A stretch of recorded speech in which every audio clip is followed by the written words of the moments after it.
para onde vão os trens, meu pai? Para Marral, Tami, para Camiri, espaços no mapa. E depois o pai ria. Também para lugar algum, meu filho. Tu podes ir e ainda que se mova o trem, tu não te moves de ti.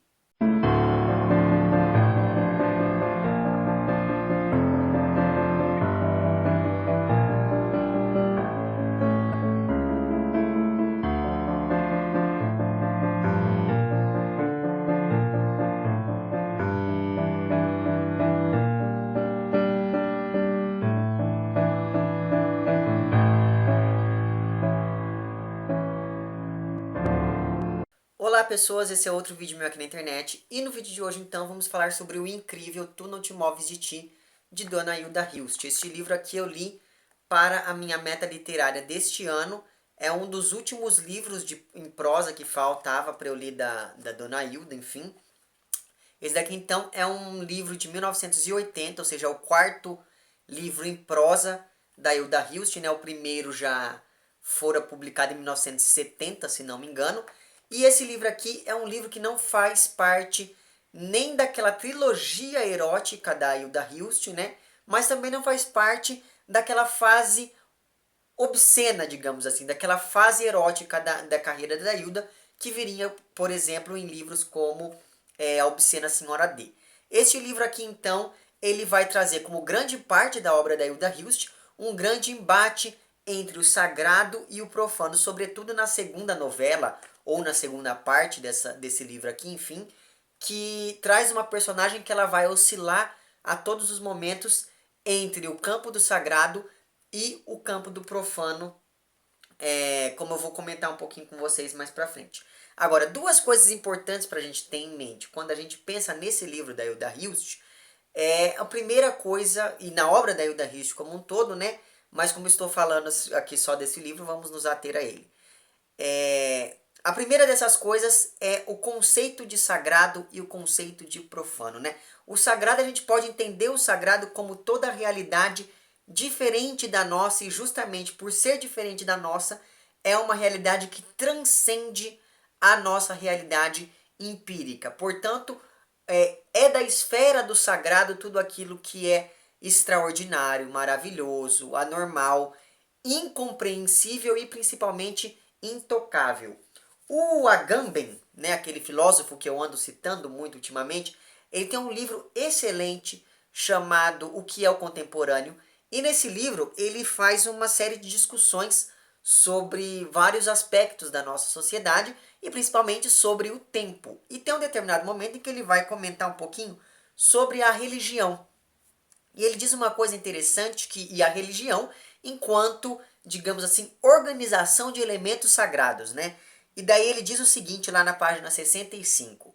Pode-se entender religião como tudo aquilo que subtrai coisas, lugares, animais ou pessoas ao uso comum e a transfere para uma esfera separada. Então, guarda essa definição aí de religião dada pelo Agamben. Eu até peguei aqui no papelzinho para não me esquecer de falar dela. Enfim, porque eu não ia conseguir decorar isso. Mas vamos lá. Então, nós sabemos que o sagrado é isso que é da ordem do intocável, da ordem do apartado da sociedade, da ordem do incompreensível, justamente por fazer parte de uma realidade que difere da nossa, ao contrário, por exemplo, do profano, né? O profano é tudo aquilo que engloba uma realidade que é igual à nossa. Portanto, o profano, além do sentido religioso do termo, ele pode ser tudo entendido como tudo aquilo que é normal, tudo aquilo que faz parte dos fatos naturais e biológicos, enfim. Ou seja, o profano é tudo aquilo que é tocável e compreensível. Mas pensando aqui nessa definição que o Agamben dá lá de religião e, por tabela, de sagrado, a gente pode entender o profano como aquilo que deixou de ser sagrado e voltou à nossa esfera de compreensão, à nossa esfera de tocabilidade, digamos assim, né? Então, isso é uma coisa, esses dois conceitos eu acho que são interessantes a gente, pelo menos, trazer eles aqui à tona, para no momento em que você for ler aqui o livro, você observar como que a Hilda Hilst trabalha essas duas esferas, digamos assim, do pensamento, né? Como que esses personagens aqui desses textos que compõem aqui o Tu Não Te Moves de Ti, como eles, digamos assim, circulam por entre a esfera do sagrado e a esfera do profano. E a segunda coisa que a gente tem que ter em mente quando a gente vai pensar na obra da Hilda Hilst de uma maneira geral, mas neste livro aqui de uma maneira particular, é o conceito de pós-estruturalismo e o conceito de desconstrução que vai nascer aí desse movimento filosófico. Vamos tentar rapidamente falar um pouquinho sobre isso, né? Então, e por que me veio comentar um pouquinho sobre essa questão do pós-estruturalismo com vocês?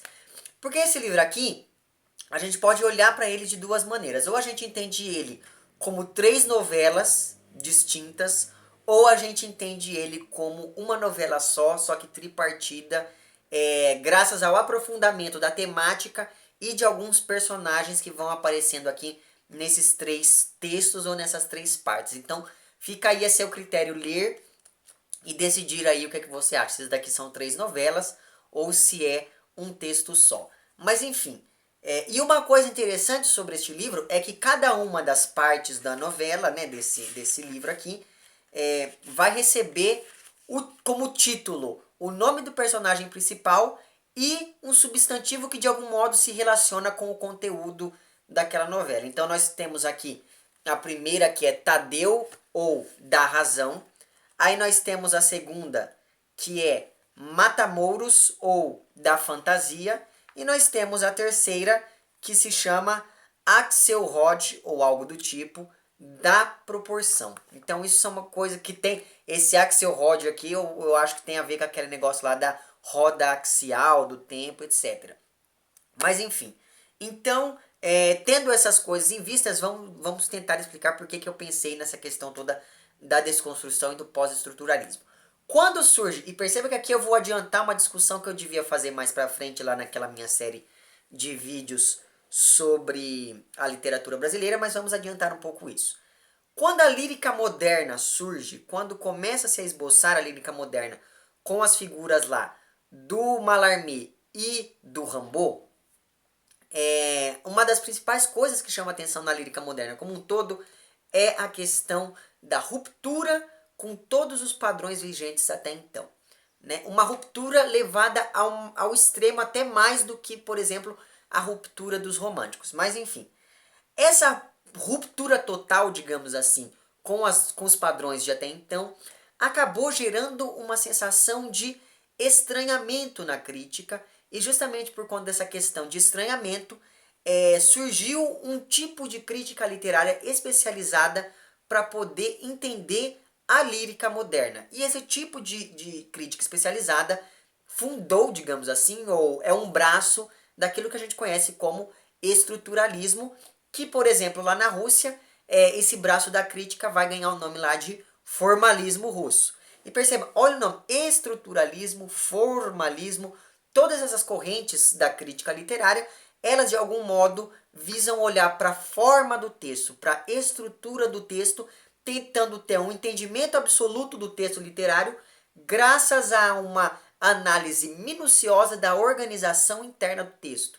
É nesse momento da organização do estruturalismo que começam a surgir figuras como, por exemplo, o Afonso Romano de Santana, aqui no caso do Brasil, e aqueles vários estudos que falam, por exemplo, sei lá, eu cheguei a ler uma vez uma tese que contava, tinha um determinado momento que o rapaz contava quantas vezes aparecia a palavra diabo no Grande Sertão Veredas. Sabe assim, então você contar quantas vezes tal palavra aparece, você contar, não sei, a organização da frase, esse tipo de coisa é um típico estudo estruturalismo. Tá? E perceba, eu estou simplificando muito a coisa só para esse vídeo não ficar muito longo. Mas enfim, o que acontece?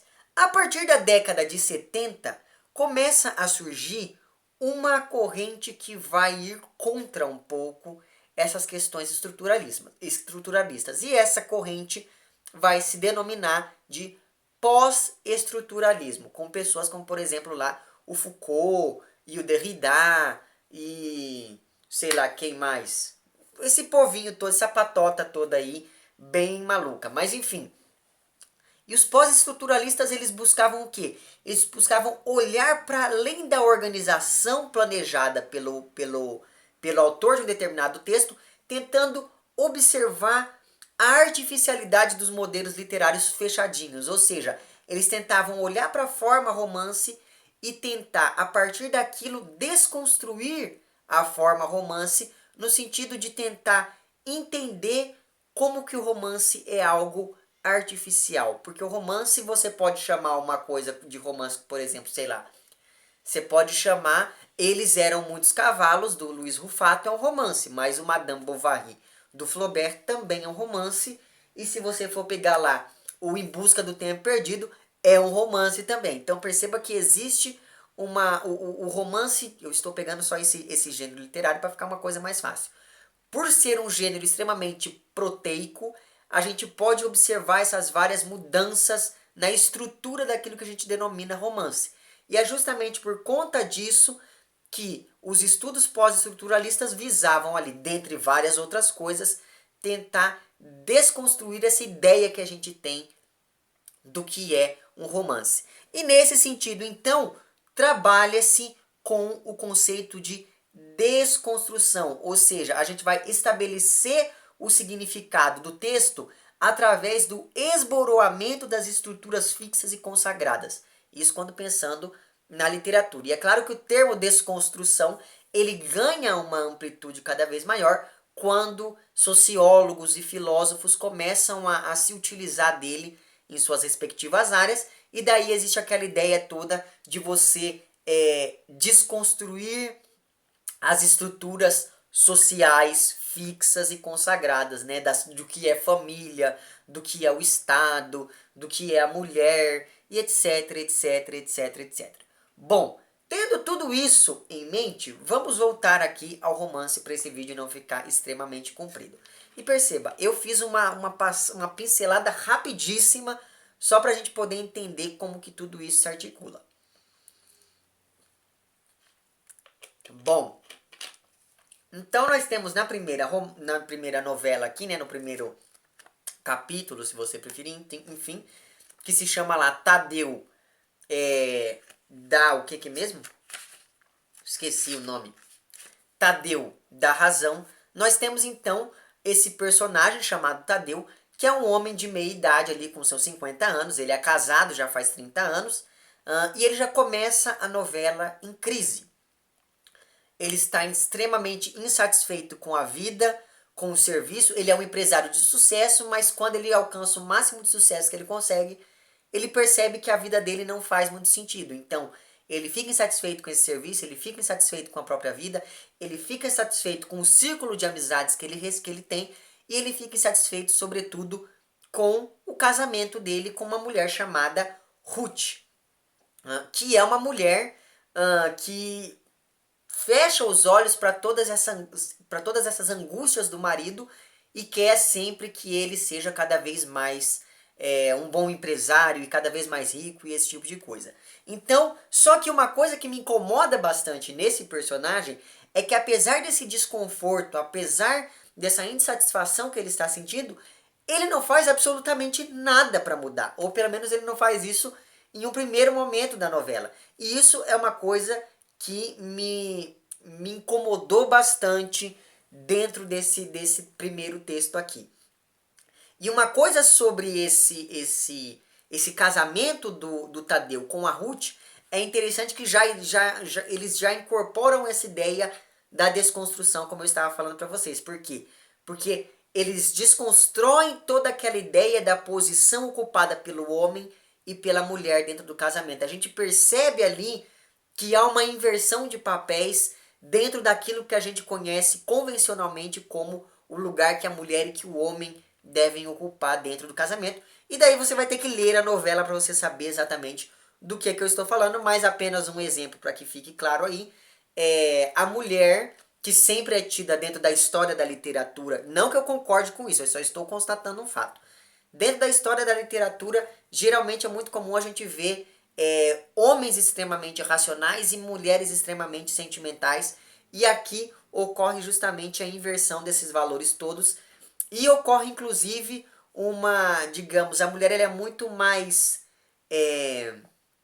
pragmática do que o Tadeu. A Ruth é muito mais pragmática do que o Tadeu, e isso é apenas um exemplo desse modelo de desconstrução que eu estou comentando aqui com vocês, né? Outra ideia que é desconstruída aqui é o próprio conceito de tempo. Na verdade, o livro todo ele desconstrói essa ideia de tempo de uma maneira brilhante, como só Dona Hilda Hilst conseguia fazer. Mas enfim, então, há uma desconstrução, há uma destruição da ordem cronológica dos acontecimentos. Você não sabe se aquilo está se passando no passado, no presente, ou se é uma projeção que ele faz para o futuro. E isso fica ainda mais palpável ou impalpável quando a gente pensa nos espaços em que ocorrem as ações do texto aqui, né? Então você tem dois espaços basicamente. Um deles é a casa do próprio Tadeu e um deles é aquele lugar que ele denomina como a casa dos velhos. Só que pela presença da Ruth em um momento e a falta da Ruth no outro, a gente pode pensar ali que tudo isso não passa, na verdade, de um jogo entre realidade e delírio. Você não sabe, sobretudo no segundo momento aqui da novela, você não sabe se esse personagem está realmente no mundo real ou se ele está simplesmente delirando. Outra coisa que já começa a aparecer aqui neste livro e que vai percorrer o volume como um todo, né, nesse primeiro texto e já vai percorrer os outros dois, é o elemento da água. A água é uma coisa que sempre aparece aqui em pontos estratégicos do texto. E lembra lá que a água ela tem toda uma simbologia, né?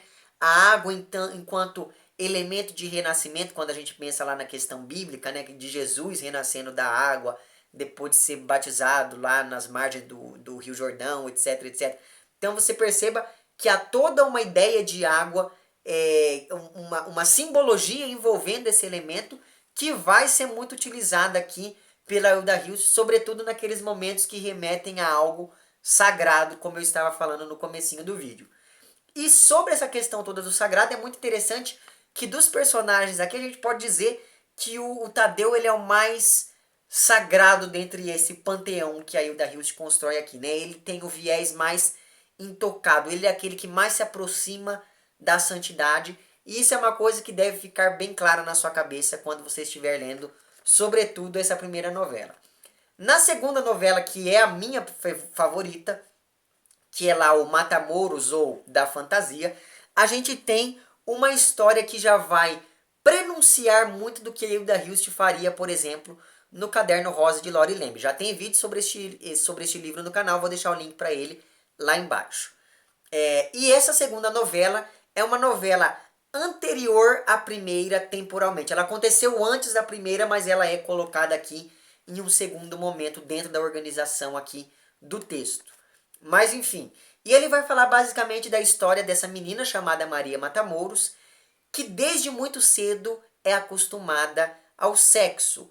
E essa postura dessa menina com relação ao sexo é uma coisa tão chocante que faz com que a própria mãe dela vá procurar ali um padre e ela acaba se envolvendo, essa menina acaba se envolvendo sexualmente com esse padre. Então assim, é uma novela bem chocante nesse sentido, não é uma novela que qualquer pessoa vai conseguir ler, porque ela é bem pesada nessa questão aí, né? E é claro, a gente sempre tem dentro da figura dessa personagem, que também é narradora, né, que é a Maria Matamoros, a gente sempre tem aquela ideia do sexo voltada ou ligado à questão da curiosidade. Ela faz sexo por curiosidade, por querer tocar o mundo, como ela própria diz aqui. Então, além de fazer sexo com o padre, ela ensina os meninos da vila ali onde ela mora a masturbarem ela para que ela sinta prazer. Então, perceba, e isso tudo uma menina de 8 anos. Perceba que o negócio é pesado aqui. Mas enfim, e tudo isso então acaba despertando, começa a fazer com que a relação dela com a mãe seja uma relação extremamente problemática. E o nome da mãe dessa menina é Ayaga, que me fez lembrar bastante aquela lenda, acho que é uma lenda russa, da Baba Yaga, que é aquela mulher, aquela bruxa toda que come as criancinhas e não sei o que. Tendo isso em vista, a minha percepção dessa personagem da mãe aqui muda totalmente. Mas enfim, E a relação das duas vai ficando cada vez mais conflituosa à medida em que a novela avança. Por quê? Porque as duas começam a se envolver com o mesmo homem. E quando eu digo se envolver, é se envolver sexualmente com o mesmo homem, né? E daí, tudo isso, essa questão toda da relação entre mãe e filho e tal, e essa obsessão dessa menina por sexo, me fez lembrar bastante do primeiro capítulo deste livro aqui, do Freud, que eu acabei relendo, né, que é o Totem e o Tabu. Na minha opinião, esse é o melhor livro do Freud, que é o capítulo lá em que o Freud vai falar de toda essa questão toda do incesto e que vai começar ali a desenvolver toda a teoria dele sobre o complexo de Édipo e tal. Pensando em todas essas coisas e pensando no comportamento da Matamoros desde criança até o momento aqui em que ela e a mãe começam a se envolver com o mesmo homem, eu comecei a pensar que essa personagem ela transita ali entre as duas primeiras fases do desenvolvimento psicossexual lá proposta pelos psicanalistas, que são lá a fase anal, né, que é aquela fase em que a criança coloca tudo na boca por conta da curiosidade, que é uma coisa que a própria Matamoros fala aqui num determinado momento da novela, e a fase fálica, que é a fase onde começa a desenvolver toda essa questão do complexo de Édipo proposta ali pelo Freud. Então me parece que com essa novela, a Hilda Hilst quis colocar ali essas duas fases dentro do desenvolvimento dessa personagem, o que é muito interessante, sobretudo se a gente for pensar que essa daqui é a personagem que mais transita ali entre o sagrado e o profano, desde que ela era uma criança, que tem toda essa imagem da santidade, etc., mas já fazendo coisas tocáveis, digamos assim, né? Como eu disse lá no início do vídeo, o profano é, dentre outras coisas, tudo aquilo que é terreno, tudo aquilo que a gente pode tocar, ao contrário do sagrado, que é o intocável. Então me parece que a Matamoros ela congrega em si essas duas disparidades ali, filosóficas e metafísicas, enfim. E aqui nessa novela também aparece muito o elemento da água e também aparece muito um diálogo com a novela anterior, porque aqui a gente fica sabendo de alguns detalhes do passado lá do Tadeus, que é o personagem da novela anterior. Eu estava editando esse vídeo que você estava vendo até agora e percebi que não filmou a última parte, que é o momento em que eu falo da terceira e última novela aqui do Tu Não Te Moves de Ti, né? Então eu vou fazer essa finalização rapidinho aqui, só para não deixar a coisa meio nebulosa. Como eu estava dizendo então para vocês, a última novela aqui deste livro da Hilda Hilst se chama lá Axelrod da Proporção. E me parece, o personagem principal aqui dessa última novela se chama Axelrod, ou Axel para os íntimos. Ele é sobrinho da Ayaga, portanto ele é primo da Matamoros, da novela anterior. E nessa novela, a Hilda Hilst ela vai, por meio de toda uma discussão acerca do tempo e da passagem do tempo, ela vai meio que costurar todas aquelas pontas que haviam ficado soltas, digamos assim, nos textos anteriores, nas novelas anteriores. Então essa última novela, ela meio que fecha um ciclo de desenvolvimento mesmo desses personagens. E isso tudo porque esse personagem aqui, o Axel, ele é um professor de história que está voltando de trem para a cidade natal. Só que voltar para a cidade natal, dentro desse contexto aqui, não é só voltar espacialmente, mas é voltar para a própria infância que ele teve, e por meio disso ele tenta então, no caminho, né, que o leva desse estado atual para o estado passado, ele tenta ali buscar uma proporção entre a razão e a fantasia para interligar ali, né, os subtítulos das três novelas. Enfim, e o que acontece? No meio desse caminho todo, no meio desse trajeto, a gente fica descobrindo algumas coisas que meio que vão, digamos assim, complementando várias passagens das outras novelas. A gente vai descobrindo que a ligação entre esses textos é muito mais profunda do que aquilo que aparenta em um primeiro momento. Enfim, se fosse para eu dizer, essa talvez seja a novela mais importante dentre as três, mas ainda assim a minha preferida é a segunda lá da Matamoros. Em todo caso, eu não posso revelar mais muito do que eu disse aqui, porque senão vai ser spoiler, né? Mas enfim, de uma maneira geral, o que eu percebo é que esses três textos, de um certo modo, eles se relacionam justamente por tratar dessas buscas e dessas crises que esses personagens vão vivenciando. E essas crises dos personagens acabam refletindo ali na própria linguagem com que a Hilda Hilst constrói aqui o texto. Então, nós vamos acompanhando o desenrolar do texto e a criação dessas personagens ao longo do texto. Essas personagens elas vão se criando e recriando à medida em que o texto avança, sobretudo por conta desse trabalho todo com a linguagem, que é uma linguagem que vai ser uma linguagem extremamente caótica, justamente por refletir aí os anseios dessas personas, digamos assim. De um modo geral, eu acho que esse daqui é, digamos assim, a minha terceira prosa favorita da Hilda Hilst. Eu ainda vou fazer um vídeo explicando meio que uma ordem que eu sugiro para leitura, mas antes de eu fazer esse vídeo, eu tenho que fazer pelo menos mais 2 vídeos de 2 livros de prosa da Hilda. Enfim, era mais ou menos isso então. Se você gostou do vídeo, não esqueça de curtir e de compartilhar. Caso não tenha gostado, não esqueça de dizer lá embaixo porque não gostou. Se você está inscrito no meu canal, muito obrigado pela sua inscrição. E caso não esteja inscrito, se inscreva também lá embaixo. É isso então, um abraço para vocês todos e até o próximo vídeo e tchau!